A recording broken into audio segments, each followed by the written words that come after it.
My name's Jo Noero. I'm an architect.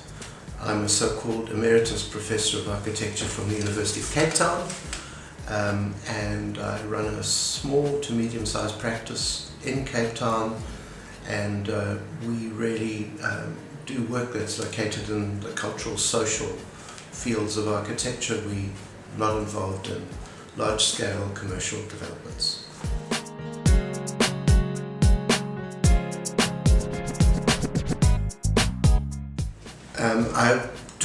I retired from UCT last year. I ran a part-time studio in the honours program this year.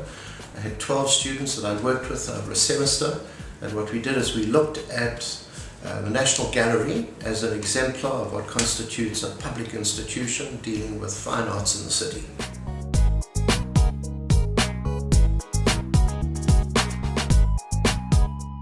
I think if anyone's interested, they should go to the AVA Gallery. There are 12 projects on exhibition there. Each one of them has embedded within them some wonderful ideas. What the projects demonstrate is that the annexation of the adjoining property where the annex is and incorporating that into the National Art Gallery opens up fantastic opportunities for the gallery. The kind of issues that the students dealt with, which I think are important, is to make the gallery more public.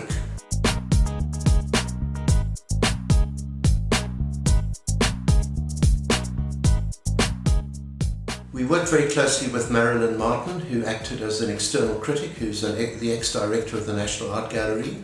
The South African National Art Gallery is in a bad state. There's a desperate need for an improvement in storage facilities, extension to the gallery spaces, and public spaces like restaurants, bookstores, etc. As our National Art Gallery, one could call it a disgrace, the condition that it finds itself in today. And the awful thing about it is that it looks as if there's absolutely no support coming from our government and the Department of National Arts and Culture, which is inexplicable. I don't understand why.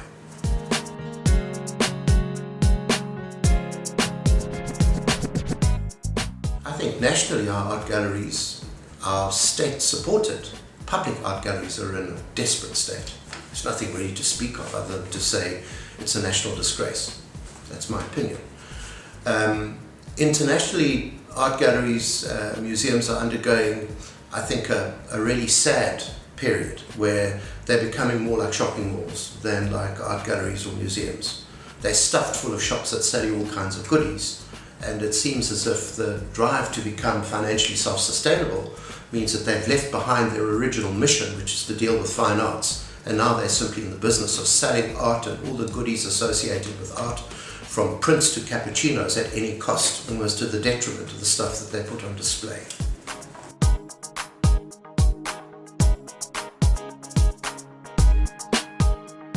Well, first point is severe lack of a shortage of space. There's space that's needed for storage of art, of the permanent art collection.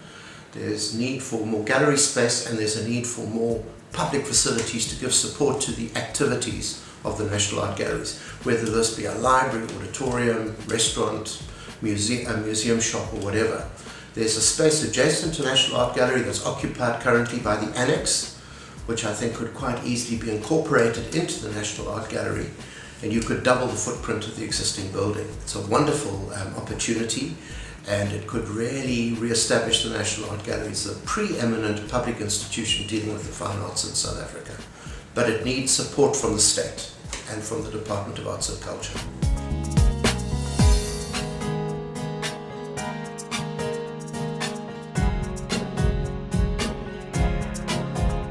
My answer to that is that we live in a very sad state at the moment, in the sense that everything, including culture, has been reified and commodified and given a price tag. The dominance of the commercial art galleries in South Africa means that people don't purchase art any longer because they like it. They purchase it as an investment. We need the National Art Gallery to be there as an independent voice, free from commercial pressure, to deal with fine arts in an unmediated way, where the only quality that they look for is the good quality of fine art, and where they become a venue for young artists and other artists as well, where they can find a voice for themselves free from the commercial pressure of the art gallery system in South Africa.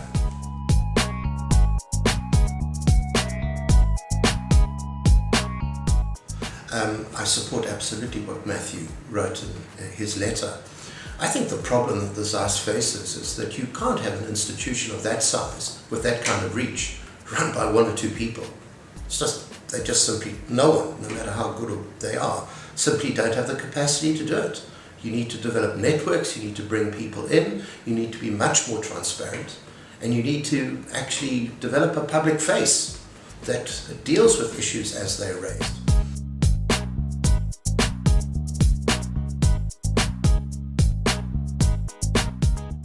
We have to start acting, let me rephrase it.